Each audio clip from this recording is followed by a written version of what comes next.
Hello, everyone, and welcome to the Red Hour, a show I do twice a week where I throw a little chaos into Star Trek by reviewing a random episode. Today's episode is Voyager, Season 5, Episode 20, Think Tank. So it starts off with there's this alien guy, blue guy, and he walks into this room and he's calling out for someone. He's like, "Hello, I'm here." And you see in the middle of the room is like this tank. Um, looks like a bathtub tank, but like skinnier. I guess, like a tube thing. And inside the tube is like this creature. And he is looking at the creature, and then this guy walks up and says something in some alien language that we can't understand, and then walks away. And then a little bit later, we see Jason Alexander, our main antagonist. We'll just call him George Costanza to make it easier. And he's got like a weird, funny forehead and weird clothes and or wear like a robe or something and weird hair. And he walks up to the guy and he says he's sorry that he's late. And the guy says, basically this blue guy's planet was unstable, and they helped him figure out how to stabilize the planet so that I guess they were having like earthquakes and stuff, like massive earthquakes. So he says to the guy that the ore that they were supposed to give George Costanza in exchange for helping them, he doesn't have that. It's not available to them anymore because it got destroyed during like these earthquakes or whatever. But he offers up something else, and George says that he knows that the ore was transported elsewhere and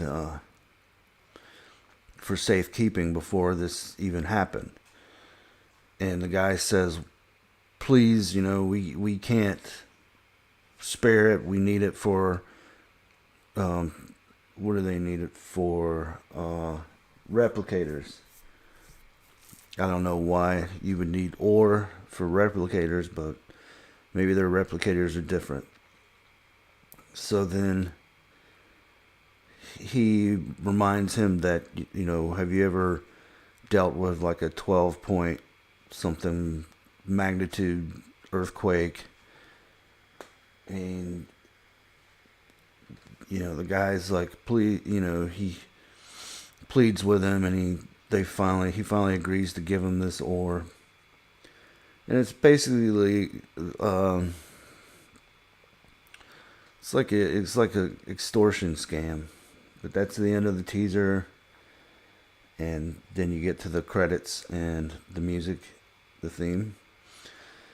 And then Seven enters Janeway's ready room, and she's playing with like this little puzzle game that Harry had brought back from somewhere, and she can't solve it.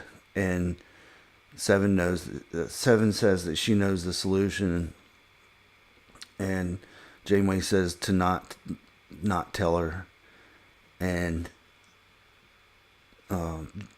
Seven proceeds to.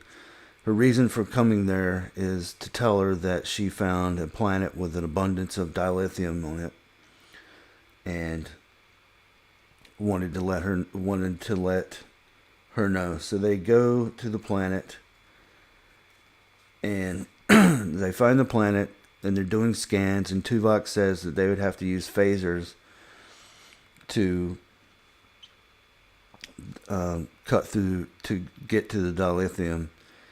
And then all of a sudden, Harry makes a comment, and he says there, and we have some kind of, a lot of these some kind ofs come from Voyager apparently, but he says there's some kind of resonance wave, and all of a sudden Janeway orders shields up and tells them to back off, and because the planet's about to blow up. So the planet blows up, and through the debris field comes two armed ships that Seven recognizes, and because the Borg had assimilated them, and they are like efficient, like warriors, basically bounty hunters is what they call them. But they have pretty powerful ships, and they pretty proficient, and they pride themselves on finishing the job. So there's that, and they are after Voyager, and they hail Voyager, and they tell them to surrender, and of course Janeway's like, hell no, I'm not doing that, and they start firing on Voyager, or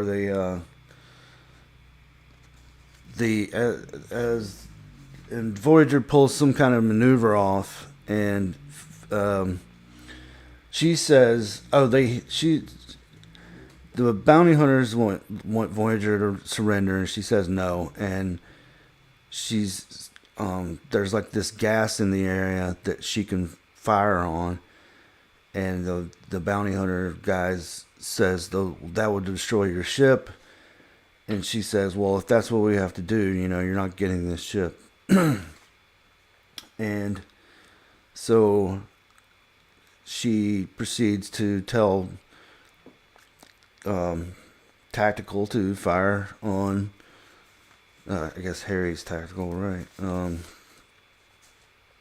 To fire on the fire of the gas, and Tom says, I thought you were just bluffing, and she says, no. She tells, I guess, engineering to maximum shields and do some kind of maneuver so that if the shields hold, and this should work, is basically the plan. And I guess the rest of the crew is like barely in this episode.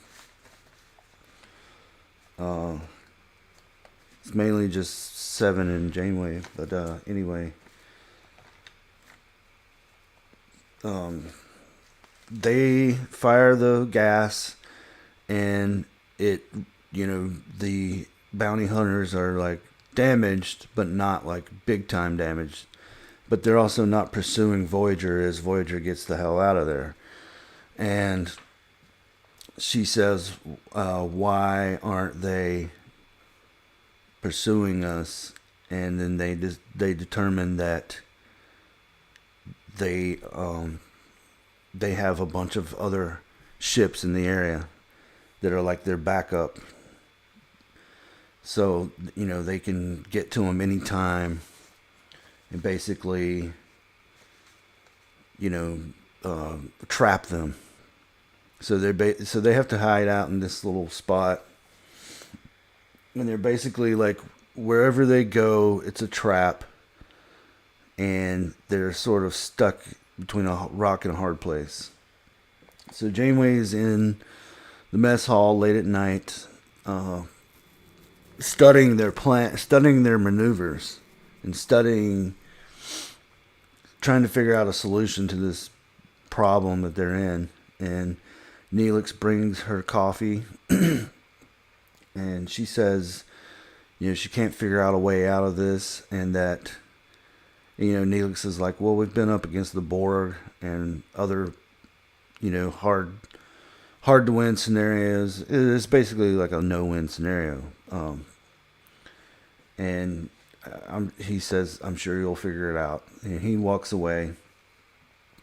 And then in comes George Costanza, and she's like, what are you doing here, and how'd you get on my ship?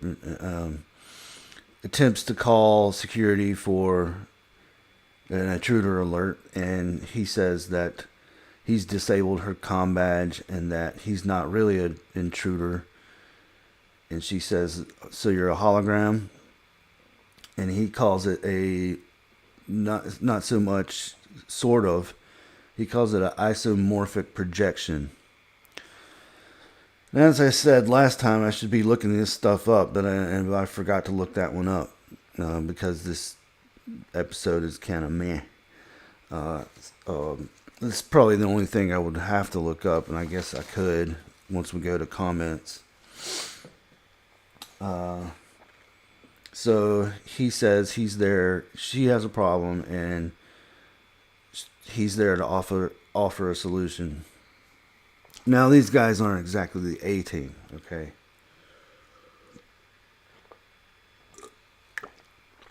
They're he explains what they are. They're fellow travelers who like to solve problems. They're a group of really smart people, and she calls it a think tank. And she says, well, there's got to be a price. You're not just doing this out of the kindness of your heart, Like I said, not the A-team. Although the A-team did it for money too, but they also cared about people. And so he says that the price is usually just something unique. And he explains that they've helped. I forget the name of the species, but he mentions a species that Voyager has came across before. The episode is called the phage, and he says sometimes they just want a recipe for a soup or something, whatever. If you haven't seen this episode, you might be able to guess what they're going to ask for. So, and he says that there's going to be more likely there's going to be more ambushes from these. I forget what they're called, the species, the bounty hunters, and Janeway says she wants to meet him in person, face to face. And so he agrees, and he gives them he gives her coordinates. And she also says, how do I know that you're not working with these people? And that's he gives her, more information about them and how they operate. And so they arrive at the coordinates. There's nothing there. They don't see anything. And then somebody says there's like a subspace flux. I think it's Harry. And so they're basically cloaked, but in subspace. So they're hiding in subspace. So they come out of subspace, and Janeway and Seven. He says he agrees to meet them, but says that they can't bring any scanners or anything. Obviously, no weapons. And there can only be her and like one other person can come. So she brings Seven. They beam aboard, and like I said, there's this tank. It looks like a tube or like a skinny version of a bantha tank, but there's this creature in there. There's like an AI there that's, what does it look like? Like a Tesla coil, but with like added on stuff. and there is that guy that doesn't speak their language, and there's like a whale type. I almost wonder if this is like the prototype for the aquatic Zindies, but it's like a whale alien. And the AI wants to. Well, he's talking about. I'll get to the what the AI wants to do for in a minute, but he's talking about how they help other people, other species, and explains different things that they've done, and they've interfered with like wars and stuff like that. And she asks him, where do you draw the line? Because we have a non-interference thing. It's our prime directive, and he says that you know, he's interfered in wars, but he's not gonna participate in like a genocide or like build mass weapons of mass destruction. So then the AI wants to talk to Seven, and he says the AI wants to know about integrating like organic components, and she looks at Janeway, and Janeway says, by all means, and they telepathically communicate. So they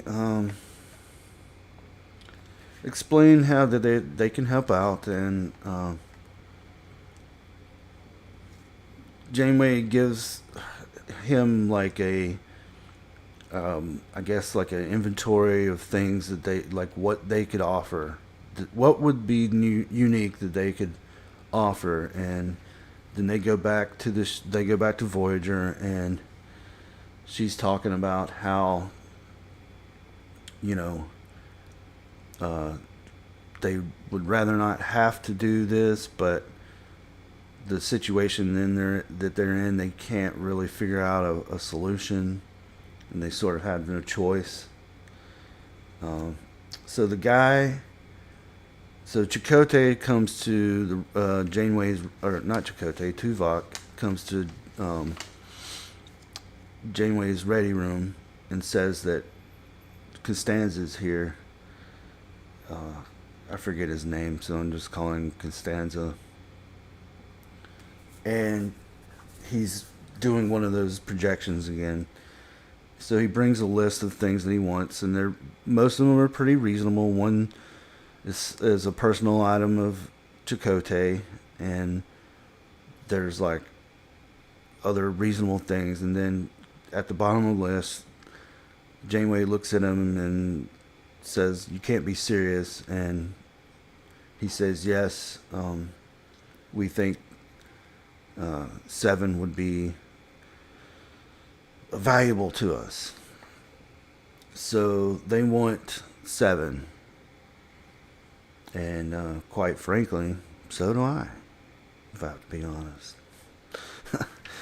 So do I. Don't we all? So say we all. Wrong franchise. Anyway, so Seven is talking to Janeway in her ready room about the whole situation, and Seven is basically saying, well, it makes the most sense. It's the only way to save the ship. And Janeway tells her to sit down, and is like, well, this has to be your decision. I can't just give you up, Doesn't say that, but, it's not like slavery, right? And she wants to make sure that Seven is making this decision for herself and not just to save the ship or for what's best for Voyager. And so she goes back on to their little ship or whatever you want to call it, and it's talking to the guy, and the guy is saying that she was previously working on modifying the shield emitters to do some sort of thing that, you know, is easy to her, and that her talents are being wasted, and she knows more than they do, and you know, uh, typical type trickery, which she kind of sees through, and says that that Voyager has become her home, and these people are my family, and you know, and they do some shady shit sometimes. If they're helping out with wars and stuff like that. And earlier Janeway had even mentioned that she may disagree with them on morals, but again, they sort of have no choice but accept their help. So she ultimately and he explains that he was recruited by the think tank um, long ago when his world was in peril, and that at first he was negligent, but then ultimately agreed, and he has grown because of it, but she still turns him down, and wants to remain on Voyager. Oh, they're not. She's not with them. He's with them. He's with them on Voyager, right? So then two Hazari ships, that's their name, the bounty hunters, approach and start firing on Voyager. And their shields are going down, and they're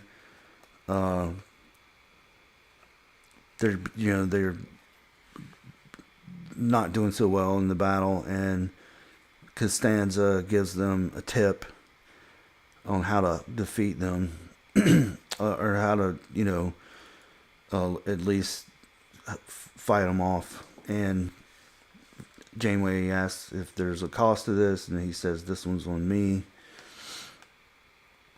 And then Janeway basically tells him to fuck off, and disconnects the,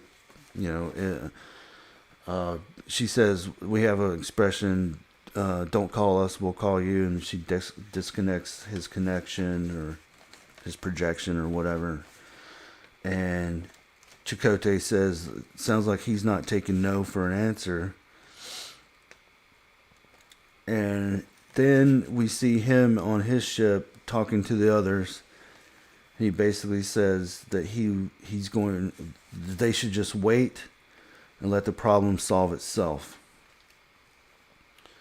So back on Voyager, they spring a trap for the I almost said Havarti. That's a type of cheese. Hazari, and based on the tip that Costanza gave him, and I forget what he said. I should have wrote that down, but whatever. It's not that big of a deal. And basically they have this debris that makes it look like the Voyager was destroyed, and their ships come in there, and they are able to attack the ships and beam two of them aboard and have them, I guess, in the brig or whatever. And Tuvok says that they are resistant to his mind meld attempts. So I have a little bit of problem with this, and it's never consistent in Star Trek, but in Star Trek 6, I guess they're basing it off of this, right? In Star Trek 6, Spock mind melds with Kim Cattrall. Forget the name. And it's sort of taken as like you're doing something without somebody's permission, right? Or consent. Uh, and I said the word grape before. It's kind of like that, but it's still Spock does it anyway, right? But then on Enterprise, a Vulcan did it to Paul, and it's really considered grape, you know. On Star Trek 6, this is seen as like this is not exactly what we want to do. It's sort of like a cop pressing the boundaries of what they can get away with. Uh, so in Star Trek 6, it's seen as this is not exactly what we want to do, but it's not it's not torture, you know. And then Janeway mentions, okay, before we a place that you go on vacation to, resort to torture. Let's try other methods.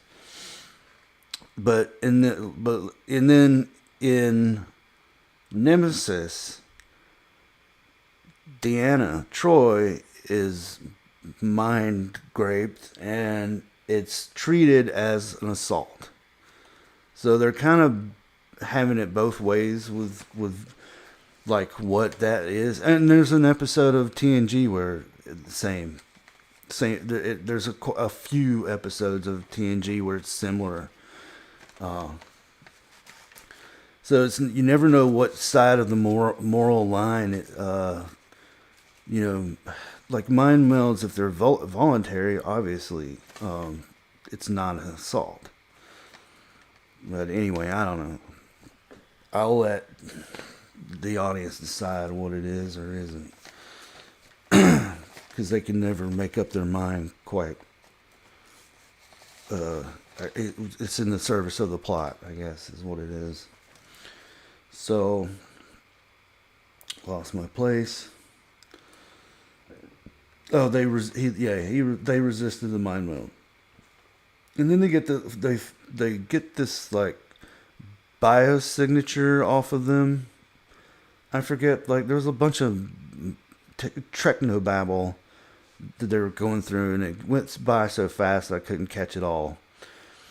But there was like a biosignature where they get off their communications device or something, and they give it to the doctor, and the doctor figures out that it was the people that hired these bounty hunters was a species they've encountered before. And then Janeway is like, well, I don't buy that because those people are capitalistic society, and there is no benefit for revenge. And Tuvok does some fiddling around or whatever. It turns out that was just a hologram, and it was just George Costanza. So then she brings the Hazari into the conference room and explains to them that they're being played by this guy. They're both being played. And she wants to come up with a solution to end this thing. And they can't, the Hazari and the crew of Voyager are all there, and they're all working together, and I guess B'Elanna had come up with something, and they didn't like then she says that plan's not going to work and all this stuff. And then the Hazari guy finally gets frustrated and says, it's been 3 hours, no progress. So I wrote that down, 3 hours, no progress, because it's a very simple way to convey to the audience what's going on. And then Janeway is playing with that little puzzle thing, and she says, "I can't get this," and um, she turns to Seven and says, "How did you know how to?" She says, "You said you could solve it. Solve it." And she does this little thing. And I guess it's like a 24th century Rubik's Cube type puzzle, but bigger, and it doesn't look like a cube. It's more like a hexagon. Uh, and she says, "How'd you figure it out?" And she said, and Seven says that she scanned it. And Tom says, "Well, you cheated." And that's when I thought, oh, right, this is a no-win scenario. And Kirk cheated on the no-win scenario. And I guess the writers knew that, right? So Janeway says that if you can't, and Janeway would know that, right? If you can't outthink a think tank, then don't even try. So then they want to come up with another solution to basically trick them. So they talked to the biggest problem is finding them in the first place because they're in the subspace. And then Janeway says, "Well, why don't we give them what they want? They want 7, we give them 7." So they basically fake a battle to trick Costanza to show back up, and it's, Voyager's damaged. The Hazari want more money because they've decided to deliver. They're about to deliver Voyager for him, and because he deceived them, and they found it out. So he shows up on Voyager and says that there's no way out of this situation, and that Seven should just give up. And then Seven, and they're in bad shape, and then Seven steals a shuttle and joins the think tank. And then, but then he's talking about this, the situation, and then he realizes it's a trap, and that Janeway had just set this whole thing in motion. So then he wants Seven to be scanned by the AI that has telepathic abilities, and so she allows it, and that's when Tuvok sends like a signal that disrupts their communication, or their communicator, or whatever, the universe, because if they can't communicate with each other, then they can't come up with a solution to get out of it. And then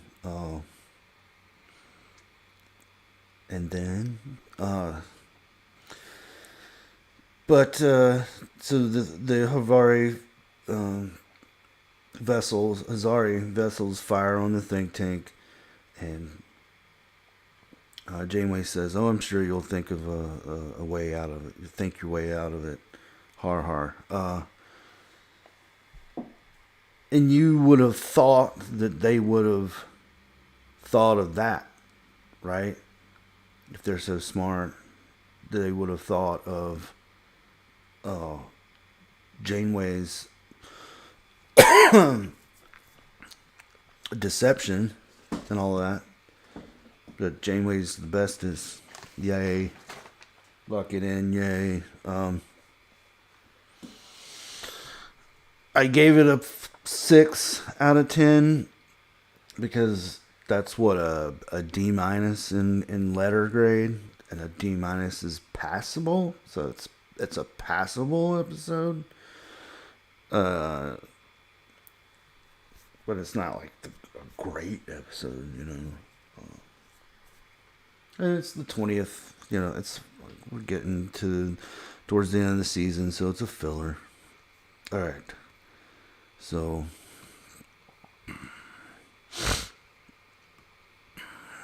who's out and about in the chat?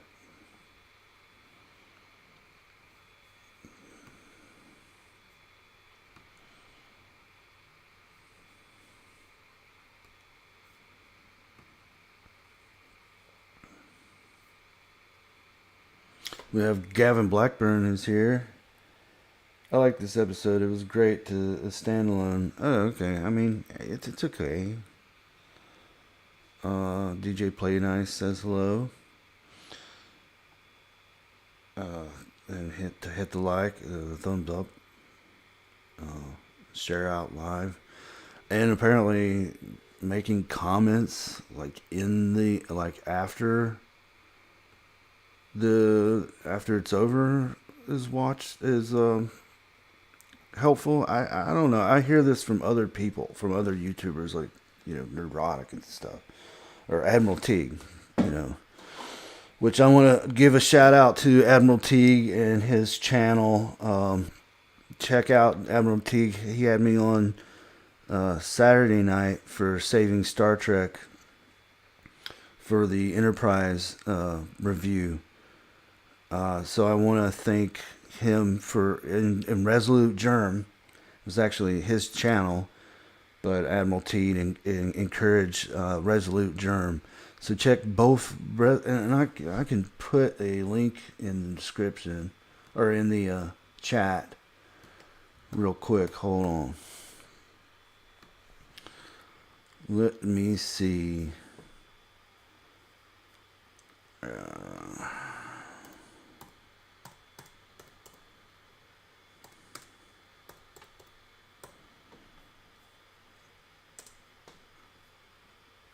Is his channel is YouTube.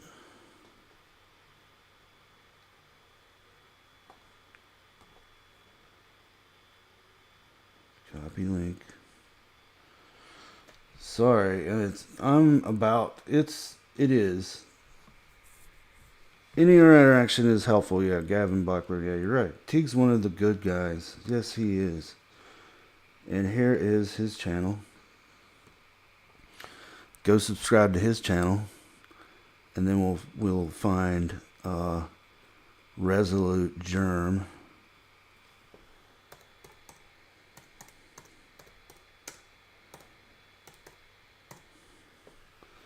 Even though Teague's a Yankee, he's a good Yankee.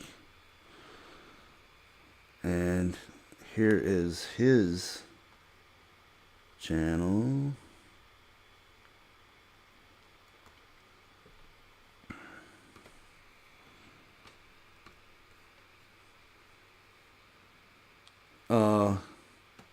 Goodbye, DJ Play Nice. Have a good evening. But here's his channel. There's Resolute Germ and Admiral Teague's channels. Go subscribe to both of them. Check them out. They have live shows. But I want to let everybody know that before fate chooses the next episode, I want to let everybody know that tomorrow night I will not be doing a review because Friday I have to be up early. I got a busy day Friday, so I'm gonna bounce out. And then I also want to let everybody know that there will be a Halloween stream, 8 o'clock on Halloween night, Eastern Standard Time. Please come out and join me that night. I got some things. I'm gonna do a review. I'm going to talk about a comic that I read recently. And then I'm going to have some music for you. And maybe a few other things. And I'll be getting my drink on. So you'll get to see that too. Hopefully it doesn't go bad. And then I'll probably jump over to Doomcock after that. So I'll probably do about an hour or two on Halloween night, starting at 8 p.m. Everybody is welcome. And I see that there were 5 people watching, so there might be some people just kind of lurking. But let's get to the episode to next week, or yeah, it will be next week because I'm not doing a show tomorrow. Actually, I might do it on Monday. As a matter of fact, let's do that. On Monday at 8 p.m., I will do what normally would be Thursday at 8 p.m. But I have real life stuff that I have to deal with. So, Gavin, it is not. I'm not. It's still on Think Tank. So there's no cheating going on this time. Janeway may cheat, and Captain Kirk may cheat, but I don't cheat.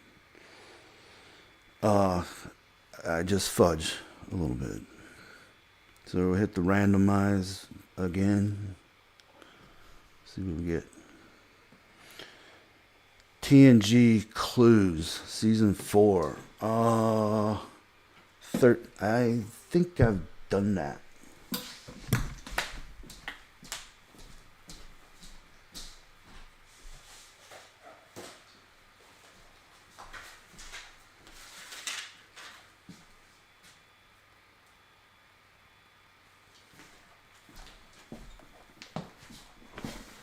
Yeah, this is my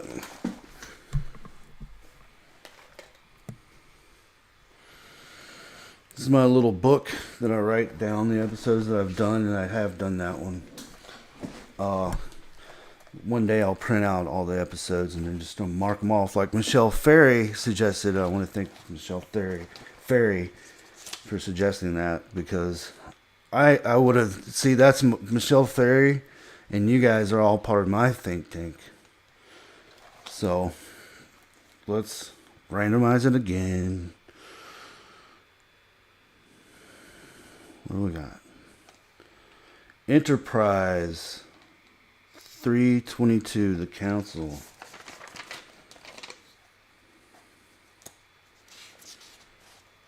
That's right before a countdown, which I've already done. Right? Yeah. Okay, so Monday, 8 p.m. Eastern Standard Time, I will be here to do the Council, Enterprise.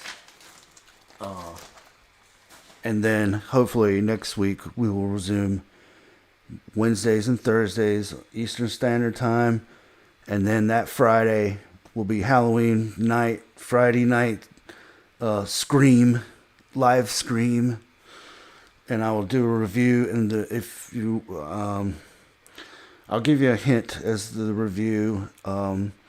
It's a movie about a man who turns into a man's best friend, sort of.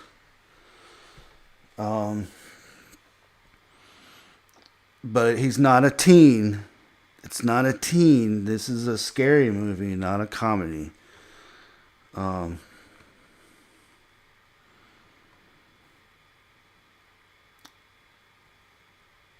Yeah, the council.